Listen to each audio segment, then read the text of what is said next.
नमस्कार, मैं हूं रविंद्र जैन और आप देखना शुरू कर चुके हैं सबकी खबर।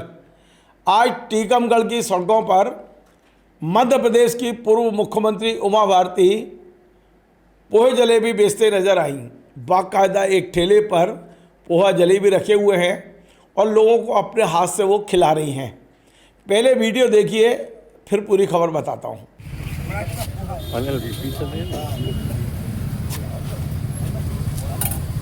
मुकेश, मोबाइल छोड़ो तो हेल्प करो। पैसे दे रहा है ये 6-7 लोग हैं भाई। एक जलेबी भेज रहा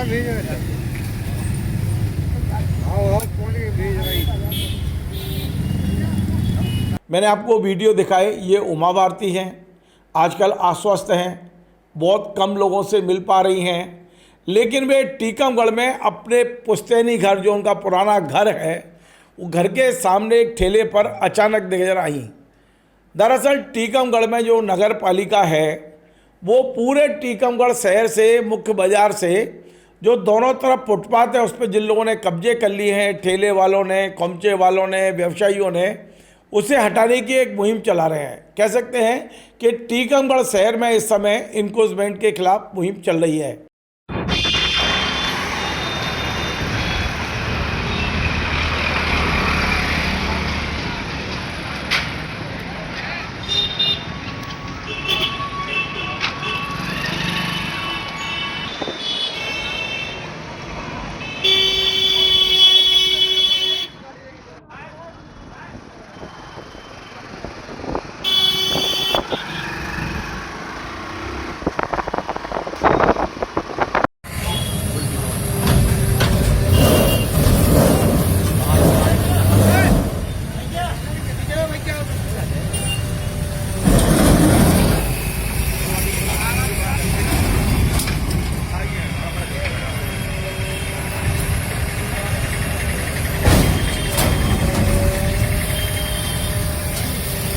कम से कम तमाम सारे दुकानदार हटा दिए गए हैं, तमाम दुकानें।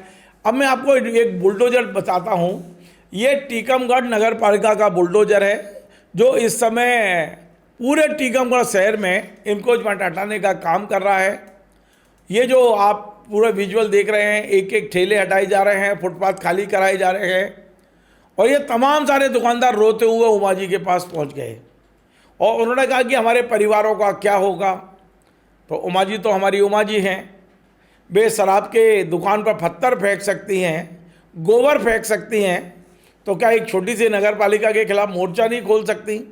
वो तत्काल घर से बाहर निकली और उन्होंने इन दुकानदारों के हक़ में अपनी आवाज़ बुलंद कर दी। उन्होंने साफ कहा नगर पालिका के सीएमओ को बुलाकर, वहाँ के जनप्रतिनिधियों को बुलाकर, गरीब व्यक्ति की रोजी रोटी नहीं छीनना चाहिए। आप पहले इनका कोई वैकल्पिक इंतजाम करिए, तब आप हटाएंगे। उन्होंने क्या बोला वो भी सुनवाता हूँ। हाँ, तो मुझे बहुत दुख हुआ।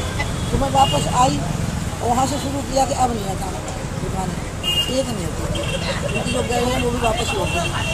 तो सबसे पहले पैसे वाले लोगों की चीज़ें हटेंगी, उनकी हद की क्यों हटेंगी। इसके बाद कभी भविष्य में जरूरत पड़ेगी। और दूसरा, ये बात तय हुई थी, हमारे जो पार्षद हैं, भाजपा के जो पार्षद दल है, उसकी तरफ से ये प्रस्ताव था, पहले आप इनको दूसरी जगह दे देना और वो और अच्छा रहेगा कि ये भी जगह पर एक साथ लोग खड़े हो जाए। और ऐसे 2-3 जगह सजेस्ट कर दी थी मेरे को पार्षद दल ने और जानकारी दी है। तो पहले वो करना था ना, बोलना थोड़ी था। ठेले तोड़ के नारियल उठा के ले गए हैं, कई लोगों की तो 4-4, 5-5 साल की कमाई लग गई। आज देखा गया है कि ज़्यादातर गरीबों की पूरी गुमटियाँ हटाई गई और टोले में बुलडोजर चलाया गया। पहले पैसे वाले लोगों की हटेंगे, उसके बाद ठेले वाले सबसे आखिरी में हटेंगे। पहले जो बंगले बन गए हैं, मकान बन गए हैं, बड़े बड़े अतिक्रमण हो गए हैं। आपको मैं अपना याद दिला दूँ, जो सड़क बनी, मुझे जानकारी हुई कि उनको चौड़े के लिए जगह की जरूरत पड़ेगी, तो हमने अपनी खुद बाउंड्री वॉल तोड़वा दी थी। आप पता लगाइएगा, आप छोटे रहे होंगे, खुद बाउंड्री वॉल तोड़वा के पीछे करवा ली थी। खुद ही तोड़ दो जब पता है तो जरूरत है सरकार। ये तो अभी की बात है, अभी कुछ ही साल हुए। हाँ, आप 10-12 साल की बात है। तो इसलिए बड़े लोग अपने घर तोड़े ना, बंगले तोड़े, और नहीं तो तोड़वाए जाए उनके। ये गरीब ठेले वाले हैं, नारियल बेचने वाले को जो नारियल ही उठा के लेगा, फोन ले गया मैं तो नारियल वापस ले गया, ये बहुत गलत बात अभी है। आपने प्रशासन से कुछ बोला है क्या इसके लिए? अरे मुझे तो अभी जानकारी 15-20 मिनट पहले हुई है, तो मैं अभी बात करूँगी। मैंने अपने पार्षद से पूछा कि तुम लोगों से क्या बात हुई है, कैसे टूट गया, तो अश्विनी बैठा है हमारा माननीय होगा के साथ, तुम लोगों ने मुझे जानकारी दी कि बात हुई थी, तो हमने कहा था कि पहले उनको कहीं सेटल कर देना, और सेटल के 3-4 जगह की बात हुई, इसमें कुछ पैसे भी मंजूर हो गए थे, आए नहीं थे यहाँ वो पैसे, लेकिन मंजूर हो गए थे, और डेवलपमेंट हो जाएगा तो वो ज़्यादा अच्छा होता है, क्योंकि यहाँ सड़क है, ट्रैफिक है, अच्छा होता है। तो हम एक काम करें ना, मैंने ये सुझाव देने वाले हूँ प्रशासन को, कल बात करूँगी, आप पहले मार्केट में चलिए, शुरू करिए कटरा बाजार से लेके नजारी से लेके सब चलते हुए, फिर आके में इधर आ जाइए आप, पहले वहाँ से अतिक्रमण शुरू करिए। गरीब लोग के क्यों अतिक्रमण हटाना है? अस्पताल में भी कई ऐसी दुकानें हैं जो अतिक्रमण के तरीके से हैं, लेकिन प्रशासन उन पर कार्रवाई न करके गरीबों की गुमटियों को, गरीबों की दुकानों पर बुलडोजर चलाया। हो नहीं पाएगा, मैं अभी यहाँ हूँ 5-7 दिन हो गए, इसलिए नहीं हो पाएगा। और नहीं तो हमारा पार्षद दल समर्थ है, भाजपा का कार्यकर्ता समर्थ है। आप भी जरा सबको मैसेज कर दो, मैं मैसेज कर रही हूँ, तो जितने दुकानदार यहाँ से लेके मतलब अस्पताल के उधर से लेके इधर जेल रोड तक से लेके, और इधर जो 2 गैले पुटी, एक जन बस स्टैंड के लाने पुटी, पुराने बस स्टैंड के लाने, और एक कटा बाजार के लाने, इधर जितने ठेले वाले थे सब वापस आए, मैं सबको निमंत्रण दे रही थी, आप वापस लौटिए, अपनी दुकानें लगाइए, अपना सामान बेचिए, आप हटेंगे, लेकिन पहले आपको जगह मिलेगी, वहाँ सब व्यवस्था होगी, उसके बाद आपको जाना है, उसके पहले पैसे वाले लोग करेंगे, ठीक है। Thank you. तो आपने सुना, उमा भारती साफ साफ कह रही हैं।